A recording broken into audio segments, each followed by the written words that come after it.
chapstick. Can you tell?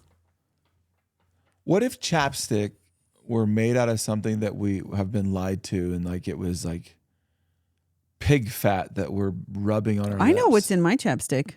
What? Beeswax. Mine's a beeswax. That's what it is.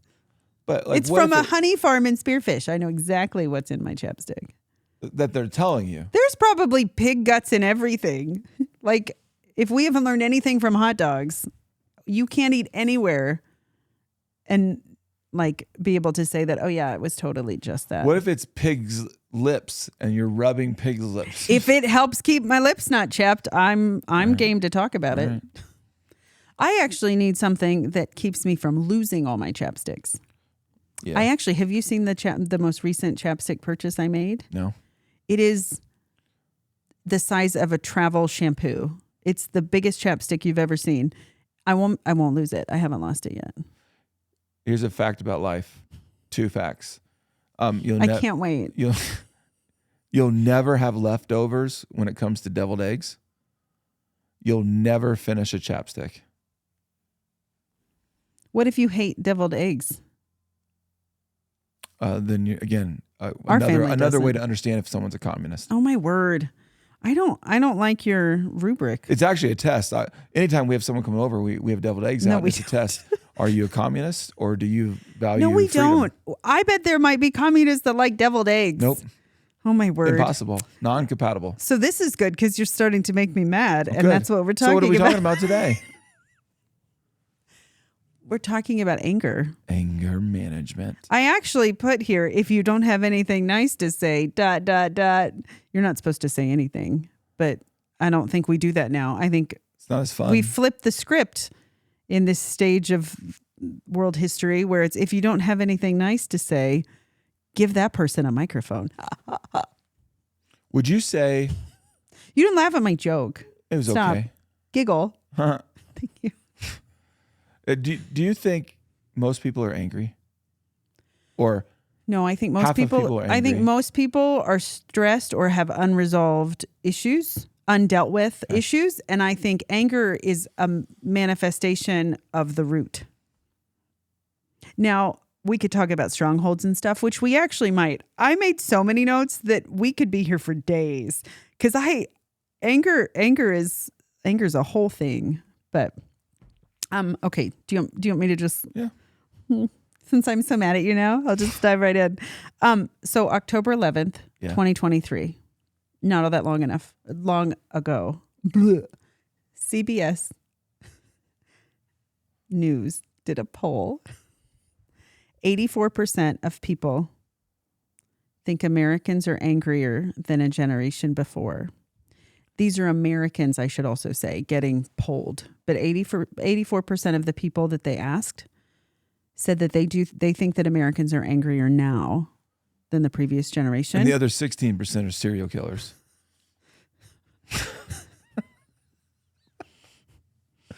That's how that works. Because 16% are like, no, we're not angrier because they have no idea how angry I used to be. Yeah? That's so funny. 42% admitted that they themselves are angrier now than they have been. Yeah. Okay. So out of 200 people, or answers given, I guess, but I'm going to guess it's 200 people. No, the number one thing that made people angry was money. Okay. The second highest rated answer was lousy politicians and a broken political system. Notice that's some language, you know, like some, they're getting specific. The top answer out of the top 3. So the third answer was overworked and underpaid. They feel like they're overworked and underpaid, and that makes them angry. Okay. So they were Which asking is still them somewhat connected back up to the money one. Well, and it's all like, yeah. And it's all organized by politicians. It's all, no, sorry. Like, do you have anything? Do you have anything? I'm so angry about this. What's interesting to me when I was reading those is those things, nobody went like, yeah, I'm just really mad at myself for this or that. We're not doing that. Sure, it's all exterior things. A couple of the other things were COVID, bad weather, those tornadoes, Traffic. I have actually not ever been as angry as I have been when I'm on the road. Normally, if I feel like a lot of buildup, I'm driving. And the media. You are an unofficial, uncredentialed traffic cop. That's subjective. Nope, not at all. I think the world needs to know this. If you're walking down a street erratically, people can get out of your way. If you're behind the wheel of something that weighs a lot and you're being an idiot, you should have somebody talk to you with love about that. That's all I'm saying. I'm not screaming or honking. I'm just aware. So did you hear all of that? Money, lousy politicians, broken political system, overworked, underpaid, and then all these other things. One of the things that I also, because I would say that there's just a lot of tension and stress. It feels heavy right now. I think we've talked before about how more than any other time in our relationship, our ministry, this season of life of ours, the world just feels really heavy. Everything just feels really heavy, and people just seem really tired. Sure. And that's a prime time for people to get. They always say hangry. I think some of it too is just when we're stressed and all of that. But I just learned some facts from someone. A 2-minute bout of anger, so you just lose it, and however that comes out, whether you're screaming or throwing stuff or whatever, it takes your body, like your body's infrastructure, 7 hours to recover, to recalibrate. For 2 minutes. For a 2-minute bout of anger. Interesting. 7 hours to recover. Nominally and biochemically, I don't know what that means, but that's what the article said, so I wrote it down. 7 hours, though, they expanded a little. So that's 7 hours of just foggy brain, because everything's kind of trying to reset itself. 7 hours with an inability for your immune system to fight off virus at the level that it needs to. It impacts. And I don't know a lot of people that if they're going to get real fired up about something, they put a timer on for 2 minutes. So we're all walking around exhausted and our brains are a little like shaky from whatever it is that we're having. Yeah, I don't know anyone who's angry for only 2 minutes. Yeah. Okay. I feel like some people, it's just become their constant state of existence. So, and the Bible says a lot about anger. And what I was finding is being angry in and of itself is not a sin. In fact, there are many instances in the Bible where anger is approved of and even called righteous indignation. Yeah. Psalm 7:11 says, God is an honest judge. He is angry with the wicked every day. He's righteously angry, not at the people, but at the actions of the people and the damaging effects that kind of thing has. So I wanted to unpack that with you and process, because if there's so many conversations that we could go at. One is we should grieve that we're living in a time that it feels like anger is like the go-to response. That makes me sad and it's hard. And I think for some, it's just an emotion that could be reset. But for some, it is a stronghold. It has become in their lives or in their families a stronghold that needs to be broken. And so just really walking through, what do we do about it? If we're not ourselves angry, how can we help a world that is? And the people that maybe are within our ability to help.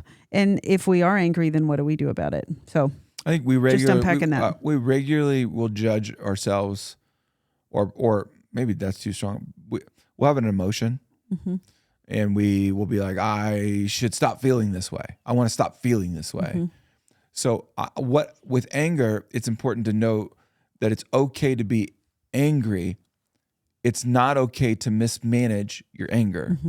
And those are two completely different buckets of life. You can be angry about something. There's holy anger. There's whether you've been wronged, someone's been wronged, whether God's been disrespected, all that kind of stuff. It's okay. It's okay. It's the mismanagement of it. And nowadays, I think we have a tendency to think that I'm not allowed to feel that emotion, or I shouldn't feel that emotion. I need to numb that emotion. I need to get over that emotion. And it's like, well, what if instead of trying to take that emotion and put it somewhere where you can just say, I'm going to manage it. What kind of barriers or what kind of outlet is appropriate? Leading that instead of letting it lead you. Yeah. Samson's a great example of being angry, and legitimately it's okay why he was angry. He was lied to, he was deceived, he was tricked, all those kinds of things. And he mismanaged his anger to the eventual cause of murders, and he went and got a bunch of he WWE'd it, like that's a good one.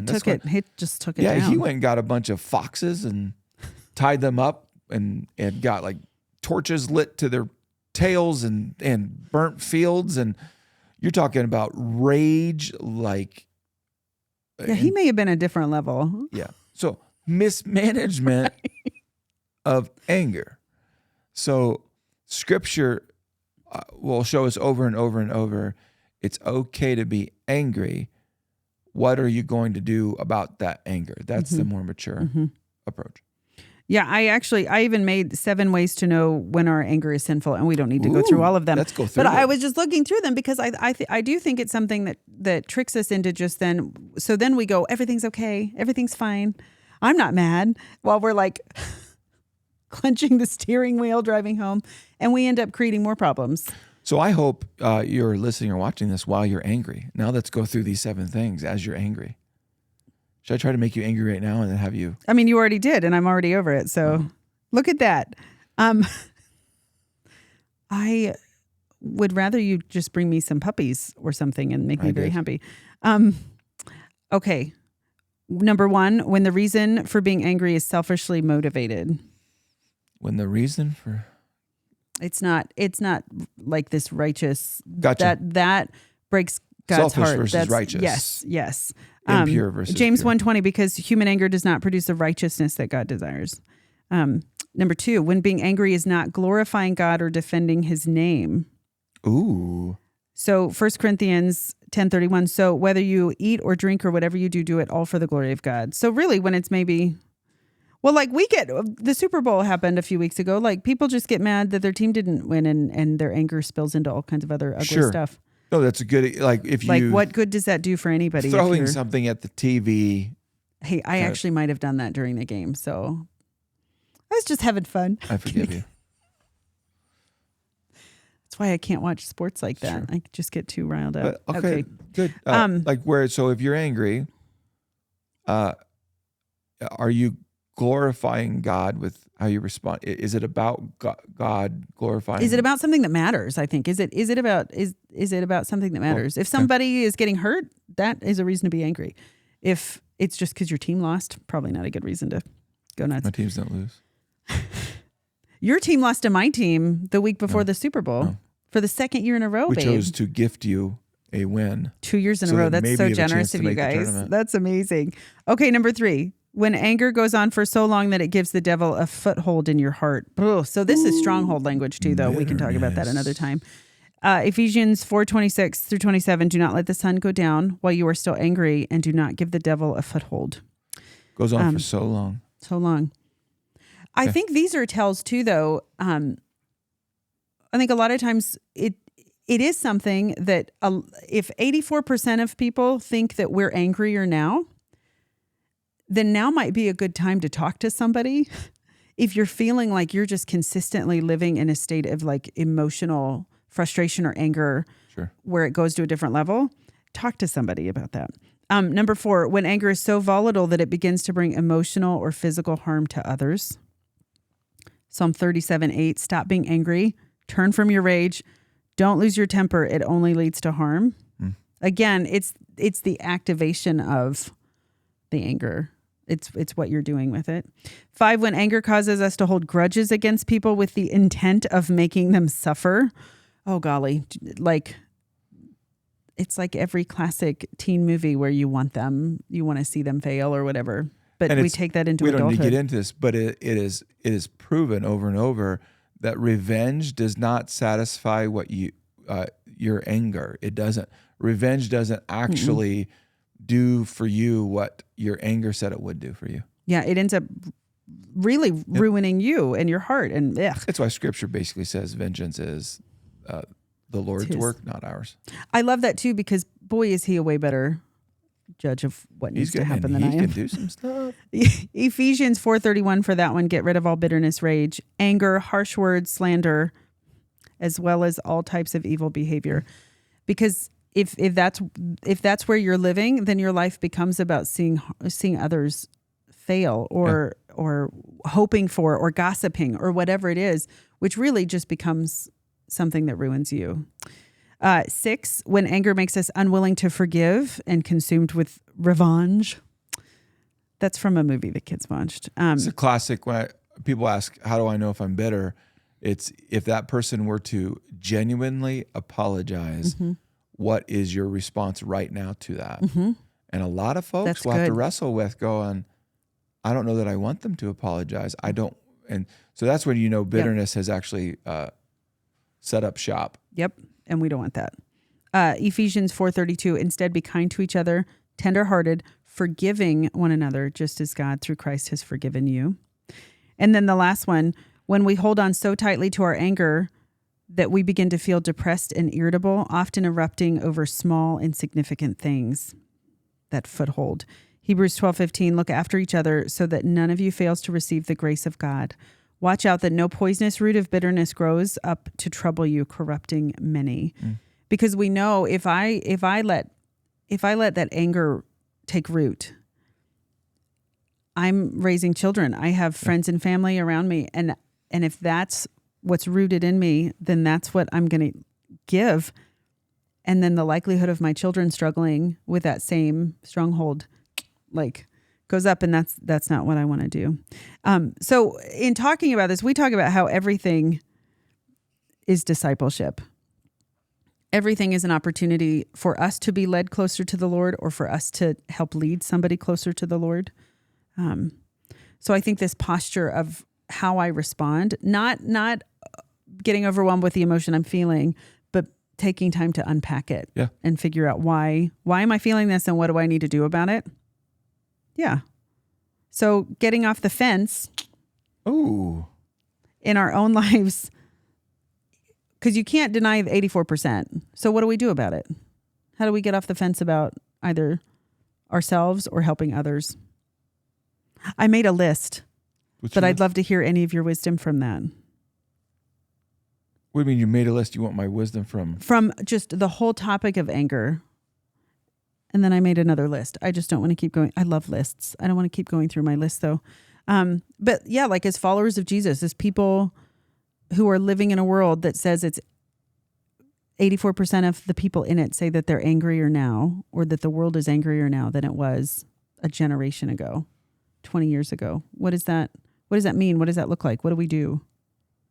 I think what I started with, that you have to look at how you're managing your anger, not like the fact that you're necessarily angry. I think the bad place to start with is trying to say, I shouldn't be angry about this anymore. I shouldn't be angry, or I should do better next time. I think it should be what will I do when I am angry? And there's basic tactics of immediately speaking to God. A lot of times when we're angry, we don't speak to God about it. We speak to God about what we did with our anger, not what we're doing with our anger. So one of the best tactics is, God, I am super angry about, and you just spout it off. David did this over and over and over in the Psalms. So many of the Psalms are actually David just telling the world, specifically God, about what he's angry about, upset about, sad about, lonely about, just about that. So if you don't go to God immediately in the midst of your anger, you're in danger of mismanaging it, because God wants to hear that, just like a very, very good friend wants to hear what's really going on in your life. Yep. I love things that Samson didn't do, right? Samson just lost again, it. the classic example. Those poor foxes. Samson would all of a sudden just be gone and doing his revenge. And that's what most of us do, is we seek revenge privately. We stew about revenge privately. And if you're talking to God about it quickly and you're talking about with a friend quickly, you're likely going to get enough room in there where the fire isn't near as intense. That's why they always, one of the things that like classic, what I learned in school when I was studying to be a teacher, don't ever send an email when you're angry. Like you don't go shopping for food when you're hungry. Don't ever send an email when you're mad. Yeah. Let it settle, let it rest. Because often the next day, whatever it was is not maybe as big as it could have been. Thank you. I love those specific examples. That's really good. So one of the things that just in my study of this and studying those scriptures is how do we respond and not react? We teach our kids this, but it's hard sometimes, I think, as adults in the moment to really put it into practice regularly. So the first one is get curious, not furious. Ooh. I know, it's so cheesy. No. So when specifically, sometimes it is the matching. When somebody comes at us up here, it's easy. And sometimes because we just go, oh, is that where we're going? Fantastic. Sure. Let me get a ladder. I'll meet you there. But other times, I think there's too this level of, oh yeah, you're a humility where it takes humility to say, I'm not meeting you there. I'm not going to do that. So if somebody's doing that to you, that's more often than not their own internal struggle. So instead of going, oh, let me climb up there and I'll start screaming, just I can scream too. Process what might this person be needing right now?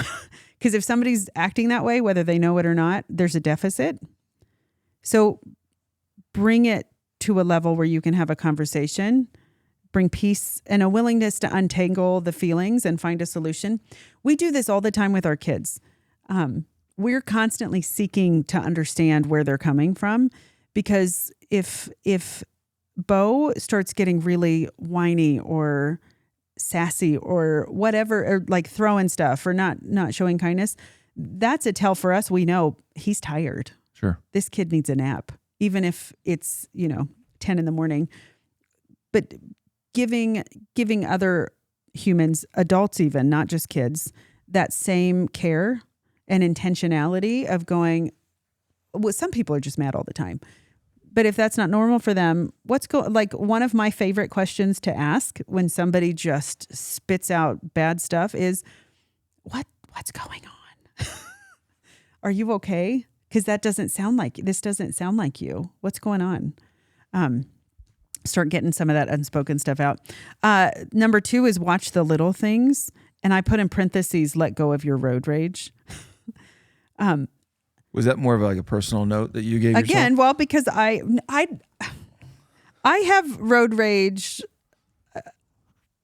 I don't feel like I rage at anybody. I get mad at the way other people behave, and then that enrages me. So, still bad. We've all done it. Yeah, but you're right, though. I should bring a ticket book with me. It's fine. I want everybody to just be nice and do the right thing. Okay. My note is often how you do one thing is how you begin to do everything. And so if you find yourself, maybe it's in the car. We spend a lot of our time driving everywhere. If I'm constantly every day going from one place to the next and arriving where I go, just completely unraveled and angry and mad, that's a tell again of, man, why am I getting so upset about such little things? So I put in there, begin to practice responding to things outside of your control. If somebody doesn't put a blinker on and it creates maybe a mess for a minute, there's nothing I can do about that. So breathe. Maybe I'll leave a little earlier or take a different route so I'm not in such a hurry. You always do this when we get delayed with airplanes. Everything's an adventure.